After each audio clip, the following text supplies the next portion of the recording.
my heart was never actually changed. Who at my core I was never changing. And so that's what I kind of realized at that moment was like, I need to give this over to God because I can't do this. I know there's something out there. There's got to be a truth.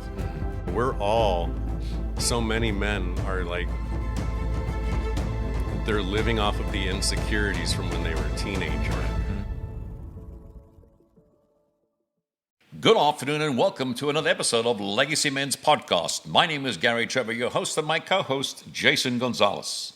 Hey, y'all. Thank you very much for tuning in to the Legacy Men's Podcast, here where we learn how to live and leave a godly legacy. Today, we're excited to have Greg Yost with us. Gary, will you tell us a little bit about Greg? My pleasure. So Greg Yost is an entrepreneur of some high order, and he loves the Lord, got a wonderful wife named Jamie, and he has got 3 kids and 1 on the way, which we're ecstatic about. We just learned about, hot off the press. Yep. Hot off the press this afternoon, so we're excited. Thank you for joining us, Greg. We appreciate it greatly. So then tell us about your youth as best as you were advised when you were younger, and what basically happened to bring us to your, say, 6, 7 years of age?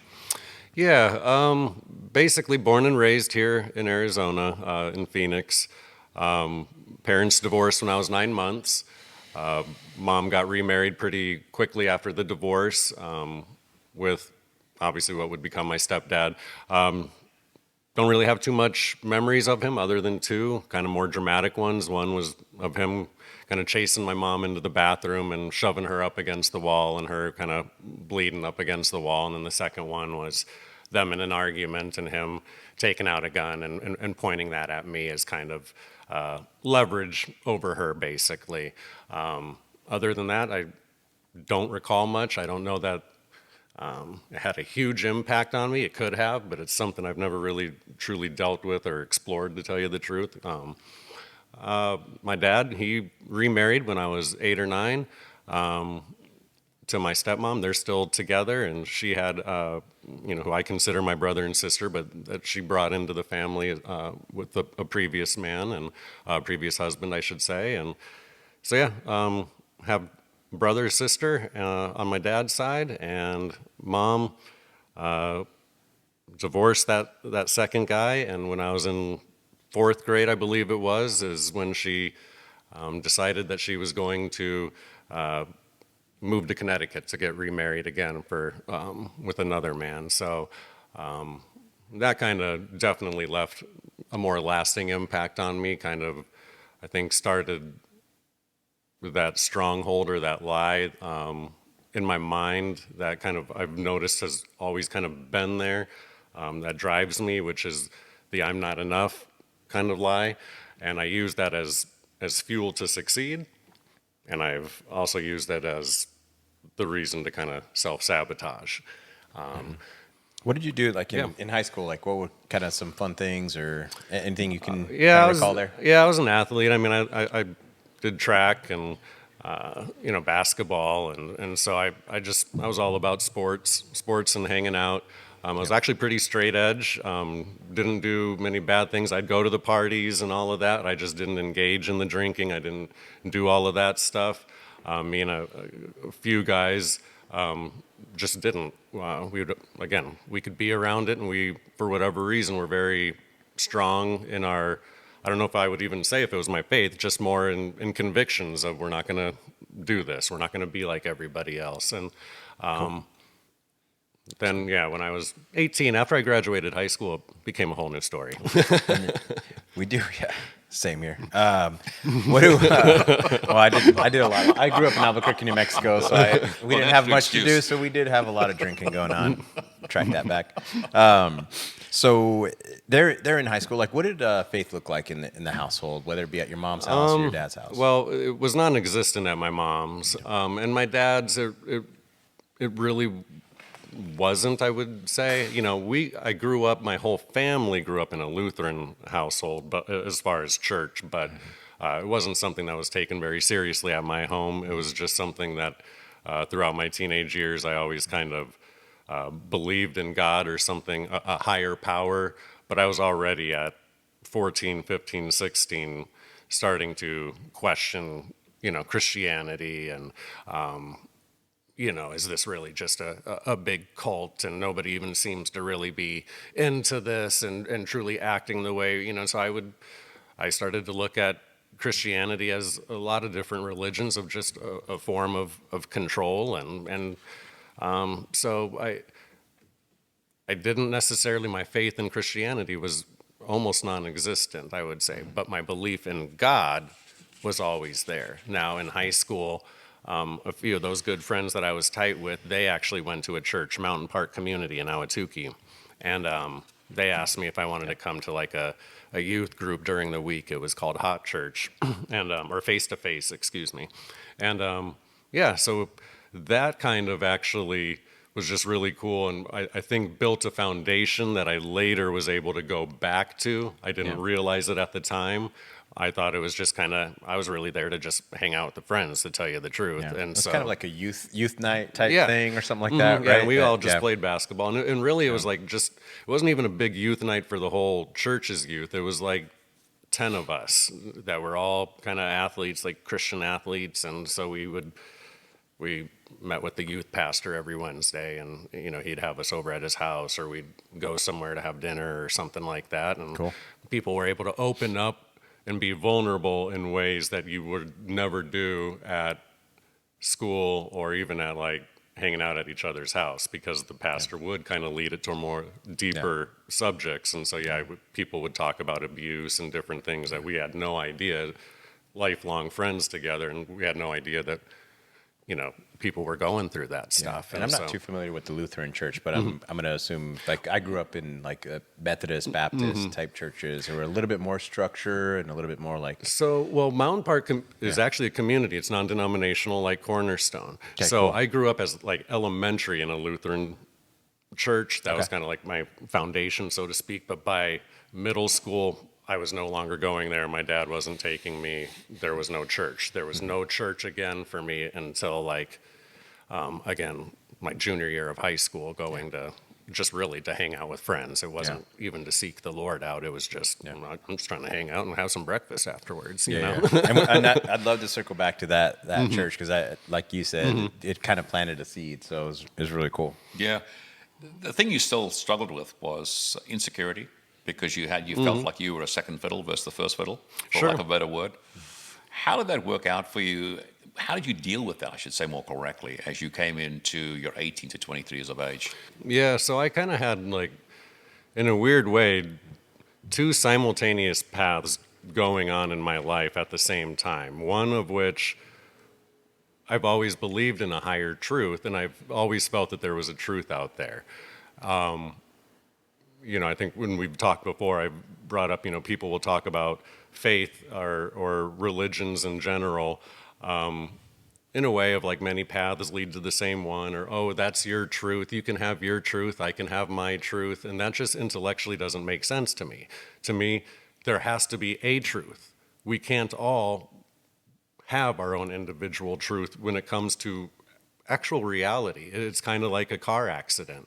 We always hear, oh, well, 4 people will describe a car accident 4 different ways based on their perspective and based on their filters and this, that, the other. And that's true. That's 100% true. But at the end of the day, there is a reality of what occurred with that accident. Right. It doesn't matter what those 4 say. I mean, it does filing a police report, but in reality terms, the accident happened a certain way. And all 4 of those people could be wrong. Or 1 could be right, and 3 could be wrong, or vice versa, And so that was kind of, for me, in my 20s, was really always seeking what that truth is. So I dabbled in everything from Buddhism to Hinduism to New Age to occult to dark stuff to you name it. I just was like, I know there's something out there. There's got to be a truth. The other path I was on was I was extremely self-destructive.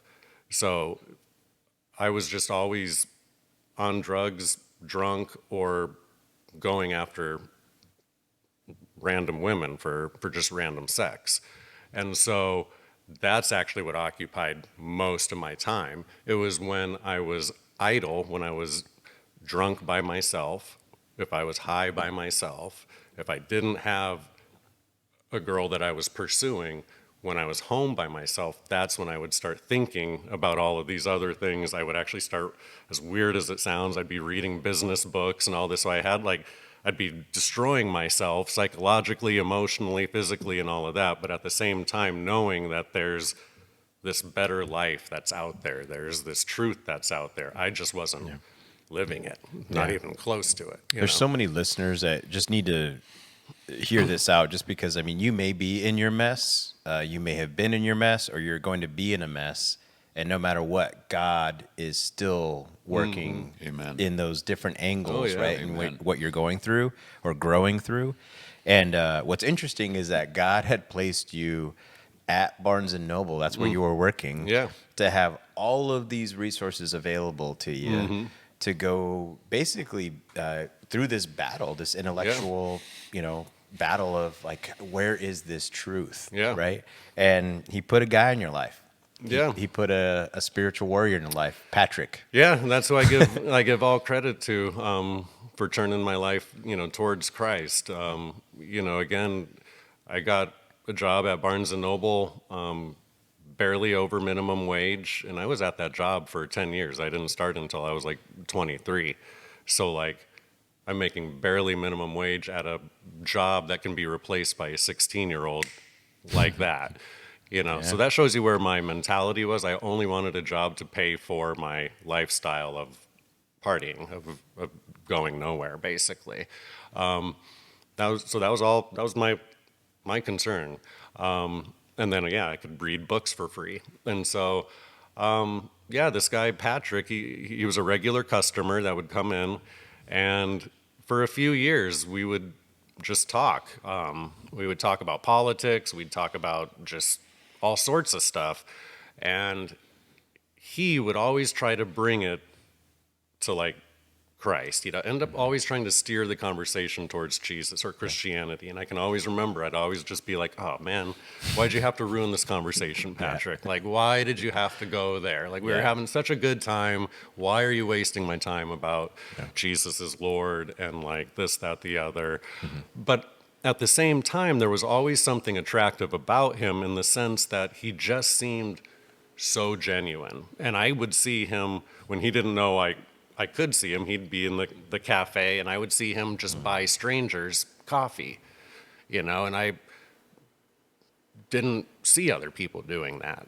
And I would see him talk to people and just try to get to know them, even for a couple minutes, and then just speak hope into their life or different things, not even necessarily Christianity all the time, but just he was just a genuine person. And so there was just something about that was always a little attractive to me, of like, wow, that's Sure, his cool. name wasn't Gary Trevor. Yeah. Like literally, this is how this guy acts, man. Everybody always knows, like he knows people by name, like Yeah. at like Dunkin' and like Starbucks and all that Yeah. stuff. But that's really cool. I love that you share that, because Patrick is your unconventional type guy that like you wouldn't just spark a conversation with, right? He's a 50-year-old guy. Yeah, you're I in your mean, 20s. I'm 24 or 5 and Yeah. or 23, something like that, and he's in his mid 50s, late 50s, and I mean, we ended up developing a friendship, and I can remember going over to his house one time, drinking beer, having pizza, watching a football game, and this was kind of the moment that kind of triggered everything for me, and it's weird. I always say the same thing. It sounds so stupid or so minimal when I tell people, but for whatever reason, it spoke to me, and it was just, we were just sitting there laughing about something, and he was just like, man, wouldn't it be so amazing if we could do this for eternity? If we could just hang out like this for eternity, like, wouldn't that be awesome? Just having this fun time for eternity together. And I was just like, I don't know. There was just, for whatever reason, that comment out of everything, just at that moment, with maybe other things going on in my life, it just, I don't know if I needed to hear it, but it just, it did something. And it all of a sudden, it wasn't, why are you ruining the conversation? It was, that would actually be pretty cool. And that is, I do believe in eternity and something goes on after we die. And so it kind of just sparked a little bit. And then 2 nights later, because that was on like it was like on a Saturday night, or I forget what it was. But anyways, I just remember waking up on a Sunday morning in the middle of the night, just with the thought, I have to go to church. I need to go to church. And I ended up going to Mountain Park, which I was familiar with there in Ahwatukee. And, that was probably, like 13 years ago or so, maybe a little bit. Was this the same church that you went to that It was. when you were in your teens? Correct, yeah. Yeah. So cool, because I just think for listeners, I mean, you need to listen to that, right? So that's just kind of like the spiritual stirring. And, you haven't accepted the Holy Spirit yet, No. but there's definitely something happening spiritually Yeah. that you were almost like wrestling at night. Like you Oh, for couldn't sure. sleep, you were restless. You had taken on all of this knowledge, right? It's you knew so many other things, but for some reason you were like, I have to go to church. Yeah. And that's what was amazing too, is also around that time, or maybe it was a little bit afterwards, it was just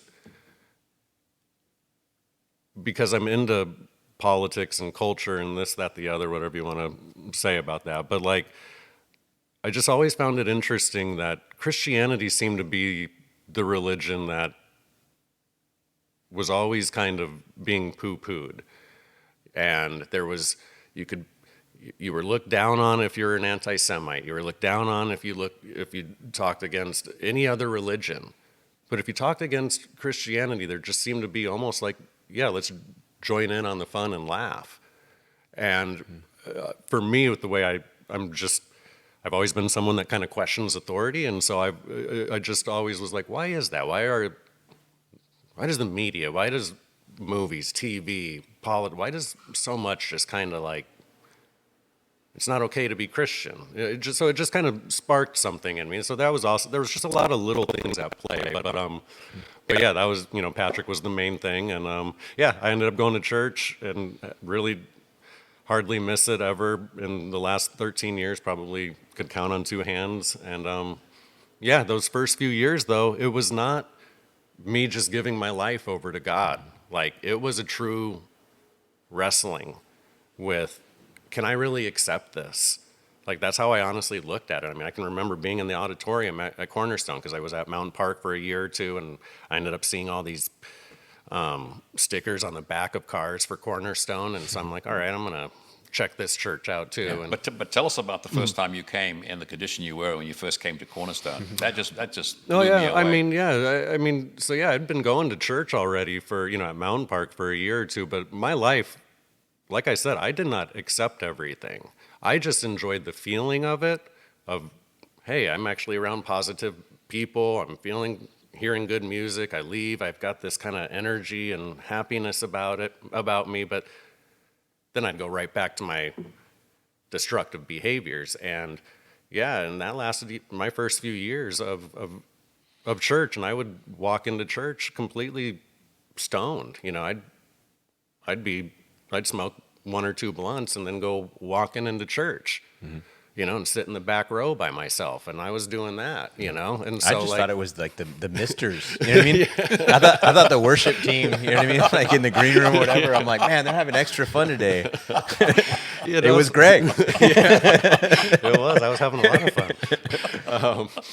fun. But yeah, so, which I know when we've talked, it's a testimony to like God meets you where you're at, Amen. because Amen, yeah. I was in no way, some church person. I was going in there looking for reasons not to believe, in all honesty. I mean, it's a weird thing because I just had such a psychological thing about, I don't want to just buy in to another man-made religion. Like, I don't want to do that. Like, for me, at my core, for whatever reason, that would be an insult to my intelligence. Of like, I'm not going to just take somebody else's word for something.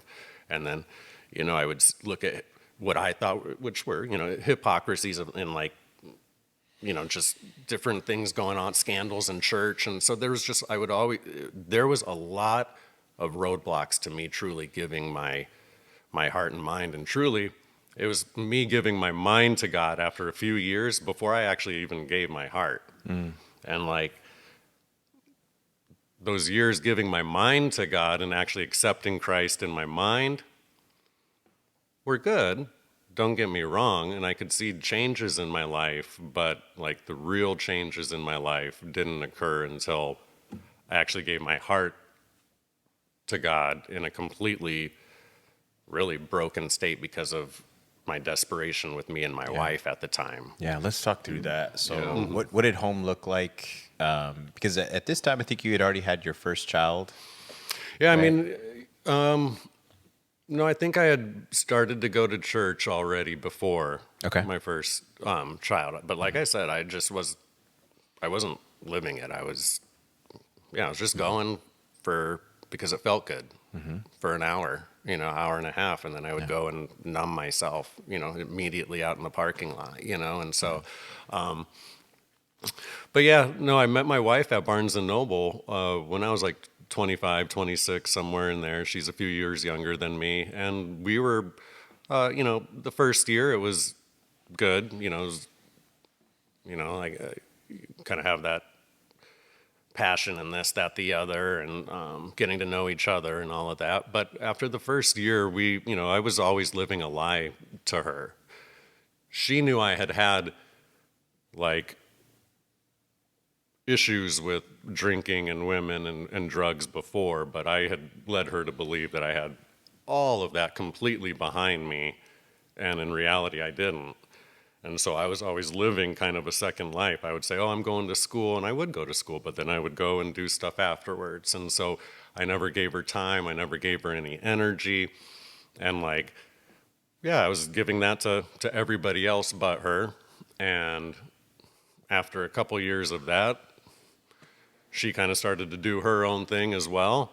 And we were both just, ended up just growing apart, and not just growing apart, but getting to the point to where we pretty much kind of, I would almost say despised each other in a way. Both sides of our, we're living together, we're not married, so anyways, but yeah, we were just living completely separate lives. And You said this was really good because I'm married, and even still to this day, I'll just be real about it. These are some of the things that come back in that are just part of the flesh. You're counting the other person's violations and ignoring your own. oh yeah, That's powerful stuff. So right there. It's like you're like handing out like speeding Yeah. tickets and traffic tickets, For and you're sure. like, you did this, you did that, like, but yourself, you're not pulling yeah. yourself over. And that's what I would do, when we finally had stopped living double lives with each other, and we're actually just being more upfront and being honest, and weren't going off to the side with other people and all of that. We had done so much damage to each other and so many violations in every which way that, like, I'm sure she had the same thoughts I did. But, for me, it was for years after that. Is a lot of insecurities of what am I doing?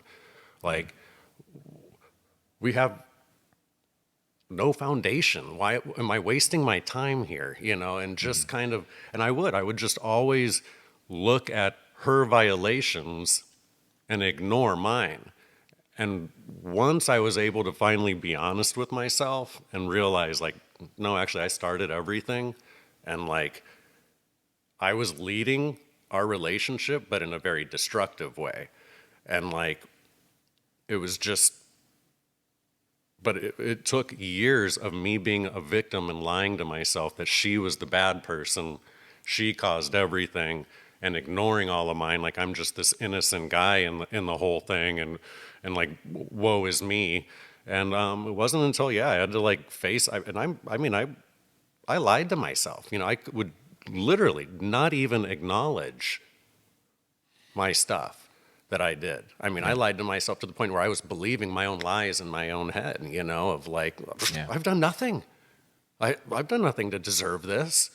Like, what a selfish whatever, and like, I can't believe that, and it was just. Yeah, there's so many men out there that are experiencing this like today, and you either have, you are, or you will experience this. Because I think one of the really cool things about you being transparent is that you started to change the course of, I've got all this intellectual property of how to be a successful salesperson or whatever it is, right? You got into sales, you started to make money, so then it was kind of like, what else are we going to blame this on, right? It's like, hey, like now I'm making money. You should be satisfied. You should be happy. But the relationship with your wife still wasn't there.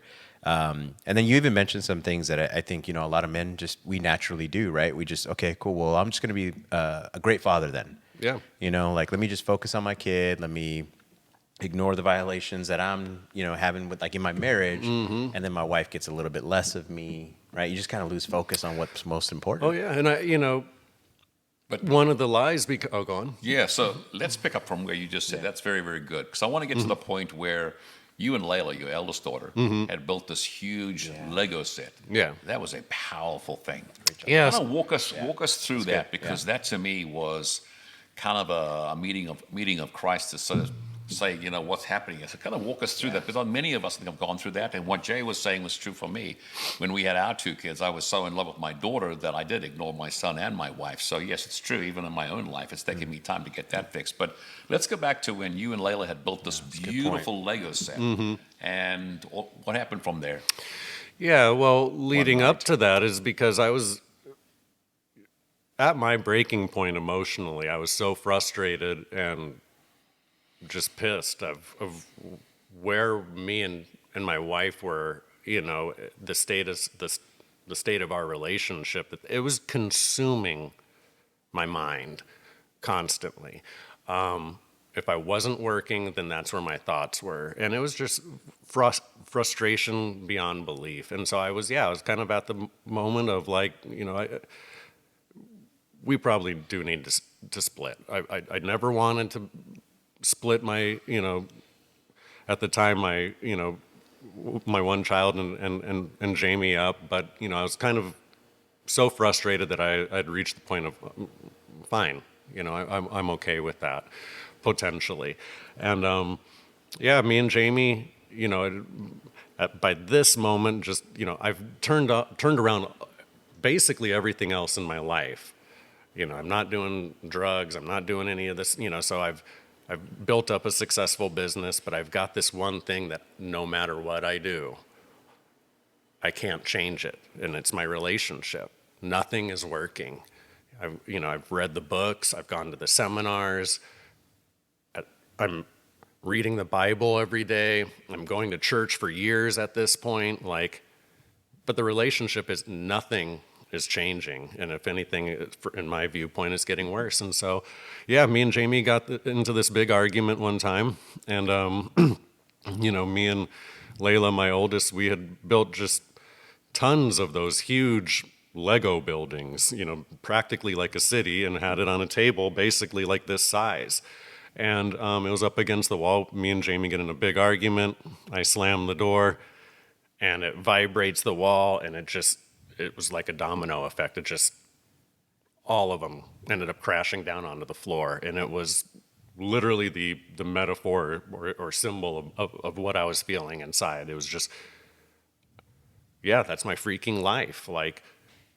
In a gazillion pieces on the floor. That's how I was feeling. And it was just like, this is it. This, my freaking life sucks. That's how I felt, and And what did you do after that? so after that, I hopped in the car and drove off and pulled to the side of the road and, basically kind of started yelling like, I'm done, I'm effing done, and was like punching the side, the passenger seat. And at that moment, that was actually when I finally, I would say in all honesty, probably actually gave my heart over to Jesus, because it was like I had given my mind over to him. I believed in Christ for years, but he was still not Lord of my life. I was still thinking I could, since I've changed all these other things, I could change my wife, and what's God gonna do with that? And but that was the moment where I was like, I'm done. And I was like, God, I'm giving this all to you. I'm giving this 60 days. And I know this isn't necessarily theological or shouldn't necessarily put God to the test, but I'm just going to be honest, that's what I did. I was like, I'm going to do 60 days of. But let me interject then. So you had gone to a seminar of a well-known speaker. Yeah. And so share with us, because I think that's very profound, because we only give limited time. I know Jason and I have talked about that. Well, I'll give you a week, I'll give you a day. So what did the speaker tell you guys, tell the audience when you were there? Yeah, well, it was basically, it was a relationship seminar, and somebody had stood up to ask, they were basically seeking permission to leave their wife. And the speaker was like, well, you can't. He kind of walked them through, how are you showing up in this area? How are you showing up in this area? Give a numerical value. And it was all 3s, 4s, 5s, and all that. And so he was like, well, you can't leave your wife because you haven't shown up as a 10. If you show up as a 10 in all these areas for 60, 90, 120 days, 3-4 months, by all means, whatever, go do it. This isn't a Christian seminar, it's just a relation. So the guy's like, then you can do it. You can give yourself the okay. So I kind of used that same type of thing. I was like, I'm no longer going to just try this stuff. Try to be patient for a week, and then when it doesn't work, because I've had 18 years of acting impatient and popping off with my anger and all of that at, the drop of a hat. Geez, it didn't all change. Jamie didn't change after 1 week. Then I'd just, well, that didn't work. So then I would try something else. Oh, that didn't work, and so everything was always just tactics. It was all just up here.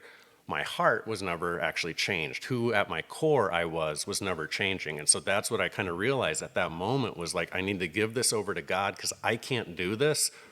But I also 100% believe that when you give something over to God, no matter what it is, you've still got a responsibility in it. You still have to act. Like, it's no longer like, God, just take this from me and restore my marriage and then continue to do everything that you've always done.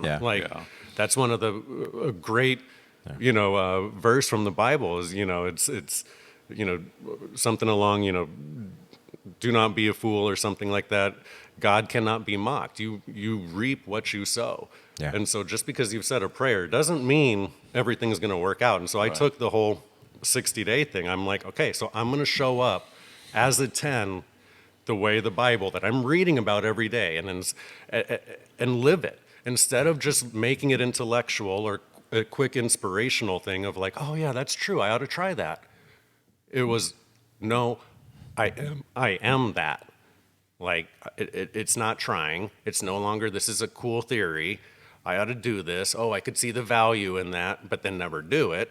It was finally like, I'm going to live it. And I think that's where a lot of us struggle is we're always like, well, how do I do this thing? But I know this isn't always the best answer but it's like, you just do it. You decide. And we do that with other areas of our life, whether they were bad habits or just a decision. I'm going to always be at work early. Okay, fine. Like, that's a decision. You could have all the reasons, all the bad habits before of why you can't show up early. But once you decide, however you get to that decision, whether you had to be yelled at from a boss, the threat of firing, whatever it is, or you just came up to it because you read a book, you have to make a decision and you actually have to act. And that is also what God, He creates us, what? To love Him, love others, but what? To do good works.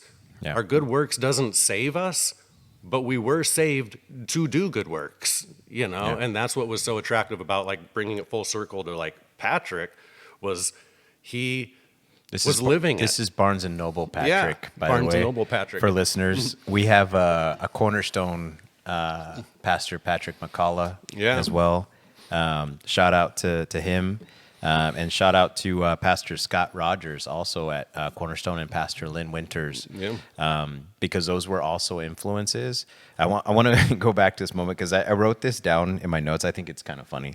It was your angry moment with your daughter and your wife was your Lego let go moment, and then you driving is just such a great, just like a visual of what that looks like. And I've been there too. I mean, I've hit my dashboard before. Like, it's just so dumb what men do sometimes, where you're just angry and you're just kind of like, you want to be in control so bad and you're not. And so here you are driving, right? And then you relinquish your control to God, right? And then to your point, it's not like just all of a sudden you give God the steering wheel and it's like, that's it, I'm done. Like, I'm going to go sit in the back seat and God's going to take control. He's going to drive me in all of these green pastures and things are going to be good, right? It's like, it's still like you're in like that, what do you call it? The student learning car, right? Where there's like 2 steering wheels and like somebody else has got their foot on the brake and stuff. That's like some of the other men that came into your life that are kind of living their faith out. So talk to us a little bit about how these pastors started to kind of speak to you. You started going to the Mind, which for listeners out there that don't go to Cornerstone, that's a Tuesday night type Bible study. Like, you need to go into just small churches or figure out these communities. Just start by going to church like Greg did. But talk to us about these guys and how they just all of a sudden started to pour into your heart instead of just your mind. Yeah, well, so, when I had done that and truly gave my heart over to God, out of my frustrations with Jamie, a few weeks later, she ended up asking if she, hey, do you want me to go to Cornerstone with you? And I was like, sure. I'd been asking This was her. after the driving moment? Now, 3 weeks. Yeah, within 2 or 3 weeks. That is insane. Now, I'm sure. Because she grew up Catholic, right? Correct, yeah, So, and that's what I was going to say. Yeah, like she came to church the first time. She's from traditional Catholic, family and upbringing, and so like she's like, what the heck is going? Jeans and collared shirt, hats, rock music, all that. She was like, this is what is going on here? the mist, Yeah, the worship mist. but they got a smoke machine here. Yeah, and it took a few weeks for her to get used to it. But Pat McCullough, one of the pastors that you just mentioned, he really spoke to her, and he really spoke to me too. He had such a unique style and way of preaching, but I give credit to him for kind of changing mine and Jamie's relationship, because the Bible came to life for her when she heard him preach. And, That's so cool. I don't know the exact timing, but I mean, it was months to within a year later, she's getting baptized. And Amen. And like, Awesome. Our whole relationship is slowly but surely, we're starting to build a foundation. We're having to start all the way over, like literally all the way over. Like when people, with that Bible verse of like, you don't want to build a house on a soft foundation or on sand, we weren't even built on sand. That's what I tell people. We had maybe quicksand, maybe dust. That's what our relationship was built on. Wow. So like, for couples that are out there, I know that my story may not be everyone's story, but I do tell people, like, if you guys at least had like a good foundation, even if you've moved away from it for many years, if you at least have a good foundation of where it started, you're light years ahead of where me and Jamie were. Yeah. And so it can be done. I'm not saying it will be. It does take 2 to tango, but like, our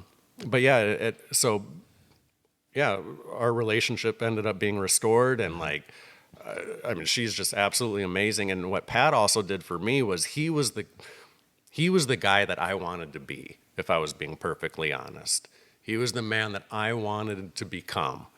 And at least from the outside, that's how I felt as a participant at church. It was, a big, strong, masculine guy, but had like a heart of gold, and like you could just tell it. You could just see it, and it was just the perfect combination to me of what I was looking for, of what I wanted to be, of like, again, just a heart of gold, somebody that people could feel they could come to, that his heart is for other people, but at the same time is like, I felt like he displayed to me like there's a line you can't cross, and so there was a strength there that like I felt I needed in my life, but also just is lacking in men, period. For a lot of men, I should say, of just like, of boundaries, strong boundaries of like, you do not cross me. That doesn't mean like, and so that was the picture I had of him. For Whether that was spiritual warfare, you would yeah. want to like have him jumping out of a For sure. plane,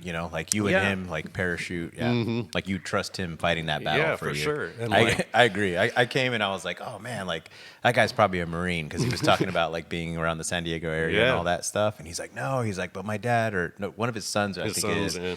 And but yeah, I agree with you, and I think it's cool for men to hear that out there too. It's not just about like having that just as like your shell, and then having a bunch of darkness inside. But some of these men, like whether it be Patrick, right, 50-year-old gentleman that just kind of was doing the right thing and displaying Christian behaviors, instead of destructive behaviors. We've talked a lot about that here today.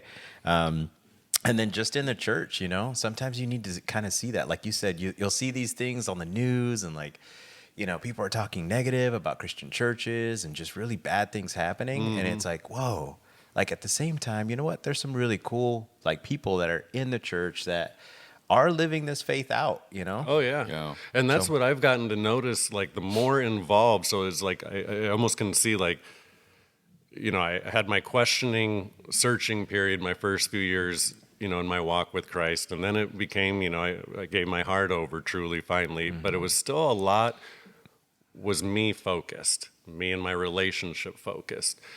But where it's really taken off and like become more exciting and just more fruitful is actually putting it into practice of becoming the church and getting more involved. Like actually going to the men's groups, getting to know guys, getting out of my comfort zone and like teaching, which I've never done before, things like that. But like the amount of men I meet and talk to that are all going through so many of the same struggles, and like are coming at life with the same, maybe not the same stronghold I had from fourth grade, but like when you look at it, so many men are like, they're living off of the insecurities from when they were a teenager, Right. And like either mom and dad issues or, I mean, I think psychology even says that like most of our stories, most of our habits, most of our beliefs are created when we're teenagers. Yep. And so we're just basically a bunch of 30, 40, 50, 60-year-olds in with our 13-year-old mentality or 18-year-old mentality and insecurities. And that's where like Christ can demolish those strongholds, those lies that we created when we were 13 or 15 or 18 to kind of cope with things. He's able to come in and actually like breathe life into you, and then once you actually start to reflect it, it's like, it's just life's awesome. I mean, gold for others. Well, I want to thank you so much. I think you left some great nuggets for the men today. Really appreciate you coming by and visiting with us this afternoon. But I think that's the key thing, to be involved in the church so that like-minded people get together. Iron sharpens iron. So again, thank you for coming and sharing your heart and being so transparent. I really, really appreciate it. Thank you, Greg. It's awesome. So we wanted to thank you again here for joining us and learning how to live and leave a godly legacy. Here with the Legacy Men's Podcast. And I wanted to leave y'all with the thought of just that true masculinity of what Greg is describing. It comes in so many different forms. It's not just what you look like, but just, how those individuals act. And there's always somebody watching, just like Greg was saying about Patrick at Barnes & Noble, where, he didn't even know that he was watching him, but he was still seeing something different in him. So just be that individual that others can gravitate towards, learn something from, and along the ways be able to cherish their change in themselves. Thank you very much, Greg, for sharing with us and joining us here today. Absolutely. Thank you, Greg, so much. Appreciate it. Yep.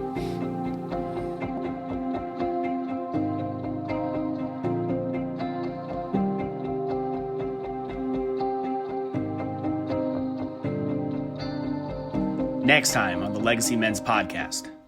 And I had made a decision. Of course, I was chasing after Jesus. And so it was just natural to say, hey, it stops here. This is going to be the first generation of winters that we don't know divorce in my family. And I am going to be fully committed to Lisa, and I'm going to do whatever I have to do to make this marriage strong. And so I did that. And then as my son was getting older and starting to date, I said to him, Josh, I paid a price to do this, to change our family story and legacy. That is very precious to me, that the story is different now. But there's going to come a day I'm going to hand you that legacy. And my dream and my prayer is that you would carry it on, that you would be a husband who loves his wife and a father who cares for his children, and that the winter story would be changed with us. Yeah. Amen.